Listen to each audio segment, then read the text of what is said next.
Hello everyone, welcome back to the channel. Thank you for tuning in as always, and welcome to my review of the Xiaomi Mi portable electric air compressor.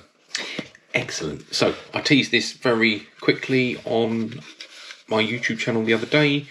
Just a quick short. She's been on charge. I've given it one test, so let's have a little look at the box. So, icons. Does bike mode, motorbike mode, car tyres, inflatable balls. It doesn't deliver at a different speed. It just means that there are built-in default pressures for those items. But obviously you can also do bespoke. So, in the packet you get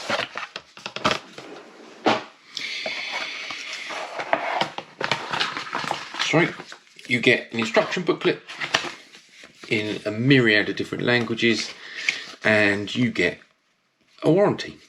Standard stuff, and there is English in here in case anyone's worrying or wondered. You get a little carry bag, which is a huge thing for me. I do love a carry case. I mean, this is a fairly sturdy little unit, but I do love having a carry case. I haven't tried it yet. Let's pop her in. I'm going to smash my laptop. Perfect. Absolutely perfect. Just what you need. Right, let's get it out. Ooh, that's interesting. There's a little pocket inside as well. So you can put your USB lead. Ideal. USB lead and the various adapters can pop in there. Nice. On the top is a warning: standard procedure. To avoid potential risk or injuries, please read the user manual carefully before use. I'd kept that on. It came supplied on there. I'd kept it on so that it was complete for my YouTube video. I can now discard that. Also tucked up inside, just place that there, move that. Also tucked up inside the packaging is a Presta valve for bike tyres and the needle attachment for footballs, basketballs, rugby balls, and anything else you can think of that uses that kind of inflator. I'm not going to unpack that. There is no need. So we'll have a little look at how the device works in a moment. It feels nice, feels well built, as other people have commented. It feels like an early Gen 1 Apple product. It's got the sticky protector on here. Anyone looking at it thinking, I want to get it, well, they can't, because I am leaving it there. Because that's how I roll. I will add that when I switch this on, it will flicker. It's to do with the refresh rate of the screen and the refresh rate of the GoPro, and it will flicker. Sad, but true. Anyway, to switch it on is as simple as this. You pull the lead out, and there was a little switch inside, which you won't see with the GoPro, but essentially this part presses onto a contact inside, which switches it off, on. Easy.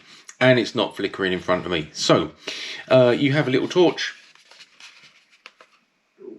which hopefully, you know, the GoPro is showing on my display on the viewfinder. It looks pretty bright, and I will say it is bright. If it was dark, or I could make it dark, I would show that it is bright. So torch. Then you have presets. Bike, 45 psi, pretty standard for like a mountain bike or BMX. Obviously it would need to be higher for a road bike, but you can do up to 150 psi. Motorbike, car, balls, as discussed. Anyway, so, and I did also read that when we go to, say, car, it says in bar, but if you press and hold, it will switch to psi. And then, of course, I can set it to my desired amount. I would say 33. And these are defaults. So all those settings, I think as we go through them, they are the default settings. So I think if we change that to 35 and it's flashing, that is my target amount. When I flick through and go back to bike, it's back to 45. The defaults are plumbed in as standard. You don't overwrite them. However, when you scroll to the freestyle one like this and I toggle up or down, it will go to the most recent setting I used, which I used at the weekend when I tested it on my partner's car, 32. And it is interesting. Now it's solid, it's displaying the amount in the ambient air. If I was to attach this to my partner's car and her wheels were at, say, 30, it would say 30. And then, as I say, as I toggle up and down, choose my target PSI, and then press go, like so, it will start to pump up. And the really interesting thing is, it gets to 32, and it won't switch off. It will get just above, maybe 1 PSI over. So if you type in 32 as your target PSI, you can connect it up, press go, walk away, and when it gets to 33, it will switch itself off. And I believe it puts in that little, a half PSI, 1 PSI more, so that when you undo it and you get that little psst, it is at its precise target pressure. But correct me if I'm wrong. I imagine that's why it is. I read another review on Amazon and the guy was saying, you know, it seems to go 1 over. Whether that's an inherent design issue or just how it is, but I'd imagine it kind of makes sense to me. Anyway, as I say, I tested it on my partner's car the other day, and even though I've got a 12 volt, fairly nice quality car tyre inflator in the back of the Subaru, which is moderately quick and quite nice and quite small, but you do have to faff around with the cable. Even though this is slightly slower, the fact that it has auto shut off and you can specify the exact amount you want and just have that plugged into your car, sat on the side like this, and you can just pump up and walk away and it'll do its business and switch itself off. Amazing. Apparently, let me just get my notes. Apparently, it will operate for 30 minutes on one charge. Let's just go through my notes. Yep, 30 minutes battery life. So, it has 150 PSI maximum. Great. 18,650 mAh lithium battery. It has a light, as discussed, on the end. Bike setting, motorbike setting, ball setting, car setting, and the free setting. Not enormously important. Build quality is nice. The hose material feels good. It doesn't feel like, by using this as the switch, you know, it doesn't feel like that's a weak area. I had sort of shone a light in here and had a good look, and there's like a battery contact terminal down there. So I suggest that is metal pressing on metal. That switch isn't going to fail anytime soon. Sorry, changing page. The display is very good. Don't be put off by the fact that on my GoPro it flickers. It isn't. The display is very nice, very clear, easy to read. The buttons are good. You have instant feedback when you press the buttons. Everything feels nice. Does PSI or bar. The only negative is it's slow. That's the only negative. It's a little bit slower than my 12 volt one in my car. But that's to be expected. This is running from a battery. The one in the car is running from my car battery on 12 volt. So naturally, it's got a bit more oomph. Apparently, you can do 5 tyres on a full charge. But you have to appreciate, I watched another review on YouTube and a guy went from 0 PSI to 30 and it took 14 minutes. But for the majority of us, we're going to be using this on a Saturday morning or a Sunday morning when your missus says, oh, I'm going to Lakeside, I've got a warning light, can you, on my batteries, on my tyres, can you pump them up? So normally, you know, you'd be putting in 2-3 PSI And I'm going to go and test this in a minute.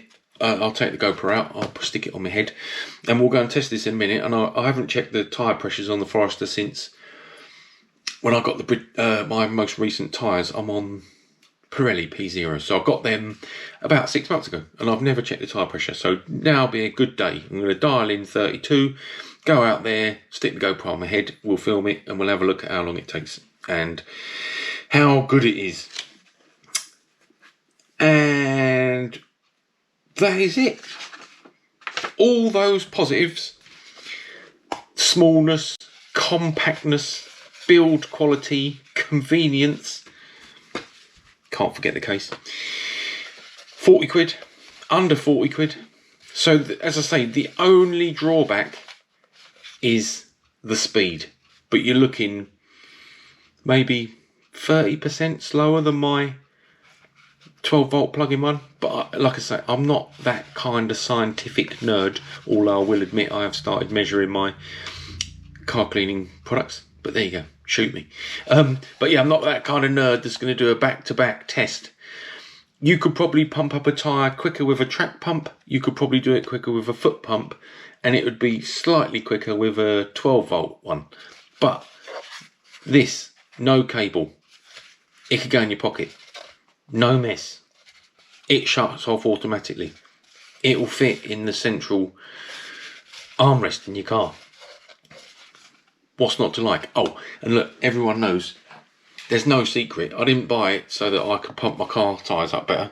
I bought it to go in the to attach to the IK foamer, because I'd seen tests of people connecting these and having it running on and off or full time. I'll decide that later. But using this to keep your IK foamer pumped up. What a great idea. Anyway, so for fairness, I was going to shoot this pumping up the car tyres, then also testing the IK foamer. But for fairness, I'm going to go and do the car tyres now and film it, and then put the device on charge, and I'll shoot this pumping up the IK foamer as a separate test. So for this video, this is purely a review of this little baby, and I didn't mention the charging ports down there, and the light at the bottom pulses white when it's charging, and it stays on solid when it's full, and I believe when it's in use, orange. And don't ask me what it does when it goes flat. Probably red. I don't know. I haven't run it to flat yet. Anyway, excuse the dogs. I'll get the GoPro on my head. Excuse the background. Bit of additional advertising, but I'm also editing the video I shot just before I started shooting this one. So I've got half day today, so I'm smashing out some videos. Anyway, as I say, I'll get the GoPro on my head, and we'll go and pump up some tyres and see how it performs. See you in a moment. So I had planned to record me doing all of them, but I've just done 2 and discovered the GoPro wasn't recording. So, currently says 0, and when I attach it, it will read current PSI 29, set mine to 32. That's my target amount, and that's why it's flashing. Press go.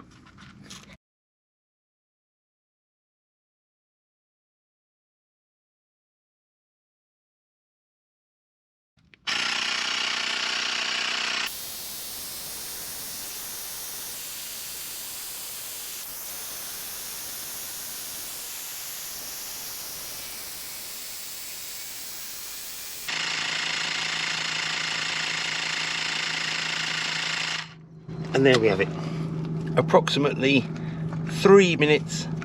And as I said when I was reviewing it on the desk, as soon as it rolls over to the target amount, as soon as it rolls over 1 unit above the target amount, it automatically switches off.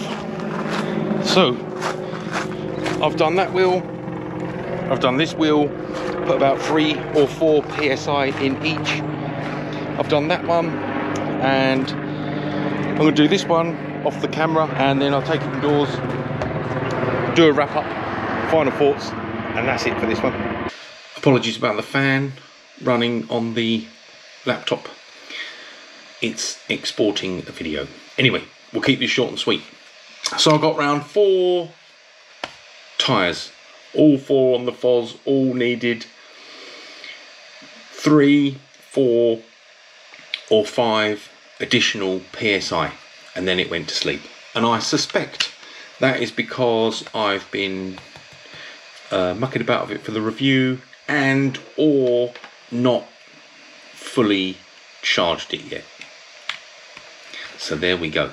Anyway, hopefully the video shows how easy it was to use. I mean, I've got to say, I know I'm making a video about it. I'm not sponsored. I bought this with my own money.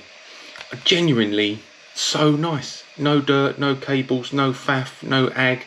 And the beauty of it is, if I wasn't sitting filming, I could put it on charge, press the go button, set the desired target PSI, press the go button, walk off and do other things. Brilliant.